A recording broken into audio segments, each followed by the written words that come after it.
तो आज हम एक ऑनलाइन डरावनी कहानी को समझने की कोशिश करेंगे जिसने बहुत से लोगों की नींदें उड़ा दी हैं। मतलब आखिर ऐसा क्या होता है एक कहानी में जो उसे इतना असरदार बना देता है। चलिए आज इसी राज से पर्दा उठाते हैं। सोचिए कहानी का क्लाइमैक्स और सिर्फ ये एक लाइन, वह यहां है। यह सुनते ही दिमाग में हजारों सवाल दौड़ने लगते हैं, है ना? कौन है वो और वो कहां है? चलिए कहानी की एकदम शुरुआत से इसका जवाब ढूंढते हैं। जानते हैं, ज्यादातर अच्छी डरावनी कहानियां किसी बहुत ही जानी पहचानी आम सी जगह से शुरू होती हैं। और हमारी कहानी भी शुरू होती है रात के वक्त एक बिल्कुल खाली पड़े स्कूल में। तो कहानी का जो हीरो है वो बिल्कुल एक आम सा स्टूडेंट है, हम में से किसी के जैसा, जो बस अपने फाइनल एग्जाम की तैयारी कर रहा है। और यही बात इसे और डरावना बनाती है, क्योंकि आगे जो भी कुछ अजीब होने वाला है वो एक नॉर्मल इंसान के साथ होता है, जिससे वो घटनाएं और भी ज्यादा असली और चौंकाने वाली लगती हैं। तो ये टाइमलाइन देखिए जरा, कैसे धीरे धीरे माहौल बदलता है। शाम के 6 बजे सब नॉर्मल था, रात 8 बजे तक भी कुछ स्टूडेंट्स थे। लेकिन जैसे ही रात के 10 बजते हैं, लाइब्रेरी बिल्कुल खाली हो जाती है और वो अकेला रह जाता है। और यही अकेलापन और गहराता सन्नाटा डर के लिए एक परफेक्ट स्टेज तैयार करता है। जरा सोच कर देखें, रात के 10 बजे एक बहुत बड़ी स्कूल लाइब्रेरी और पेन ड्रॉप साइलेंस, कोई आवाज नहीं। ये जो खामोशी है ना, ये अपने आप में एक किरदार बन जाती है। एक ऐसा किरदार जो किसी भी हल्की सी अजीब सी आवाज को 1000 गुना ज्यादा डरावना बना देती है। तो अब कहानी में वो हिस्सा शुरू होता है जहां एक हल्की सी बेचैनी धीरे धीरे एक भयानक दहशत में बदलने लगती है।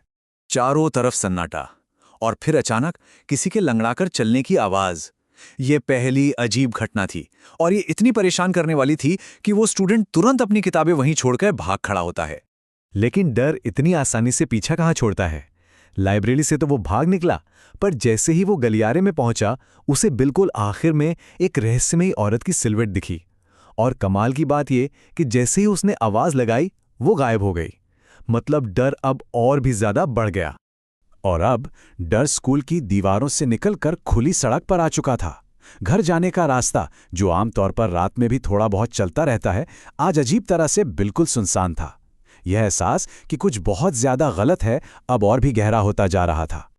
ये जो सीन है ना, इसे बहुत ही चालाकी से लिखा गया है। पहले उसे सिर्फ एक परछाई दिखती है जिसे देखकर लगता है कि कोई उसके पीछे है, लेकिन जब वो मुड़कर देखता है तो वहां कोई नहीं होता। और फिर जब वो सिर उठाकर सामने देखता है तो वो औरत उससे आगे चल रही होती है। ये कंफ्यूज करने की एक क्लासिक हॉरर ट्रिक है। अब उसे वो औरत ठीक से नजर आती है।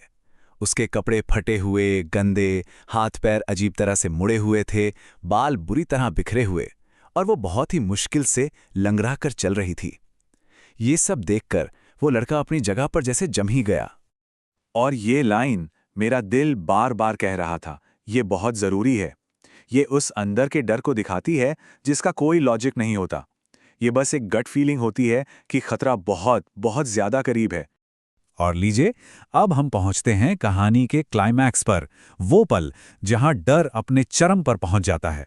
यही वो सवाल है जो सब कुछ बदल देता है। इसमें कोई हिंसा नहीं है, कोई चीख पुकार नहीं है, लेकिन ये सवाल इतना अचानक और इतना दुख भरा है कि ये तुरंत माहौल को भयानक बना देता है।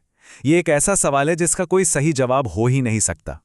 और जाहिर है, लड़के का जो रिएक्शन था वो वही था जो शायद हम में से किसी का भी होता। डर के मारे वो हिल भी नहीं पाया, कुछ सोच भी नहीं पाया। उसका दिमाग बस शॉक में सुन्न पड़ गया। अब वो इतना घबरा जाता है कि बस उसे वहां से निकलना है किसी भी तरह।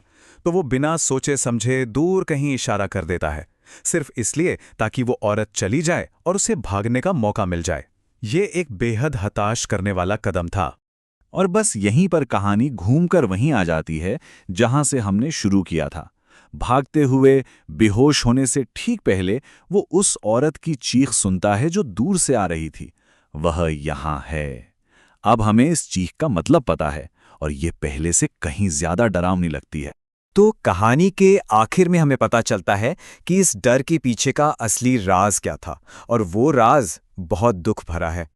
पता चलता है कि इस भूतिया घटना के पीछे एक माँ का कभी ना खत्म होने वाला दुख छिपा है। और जैसे ही हमें ये पता चलता है, हमारा डर दुख और सहानुभूति में बदल जाता है। हमें एहसास होता है कि हम जिससे डर रहे थे वो तो खुद एक बहुत बड़े दर्द से गुजर रही है। तो कहानी कुछ ऐसी है, एक तरफ है अगाथा, एक माँ जो अब एक भूत है और वो अपनी उसी 10 साल की बेटी को खोज रही है जिसकी एक एक्सीडेंट में मौत हो गई थी। अगाथा का भूत आज भी उसी स्कूल के आसपास भटकता है क्योंकि वो अपनी बेटी से दोबारा मिलना चाहती है। तो असल में पूरी कहानी का दिल यही है, एक माँ की अपनी बेटी को खोजने की कभी ना खत्म होने वाली तलाश। और यही वजह थी कि उसने वो भयानक सवाल पूछा था। और हम आपको इसी एक गहरे सवाल के साथ छोड़े जाते हैं, ज्यादा डरावना क्या है, एक भूत या वो भयानक हादसा जो किसी को भूत बनने पर मजबूर कर दे। ये कहानी हमें याद दिलाती है कि अक्सर सबसे डरावनी कहानियों की जड़ें हमारे गहरे मानवीय दुख और तकलीफों में छिपी होती हैं।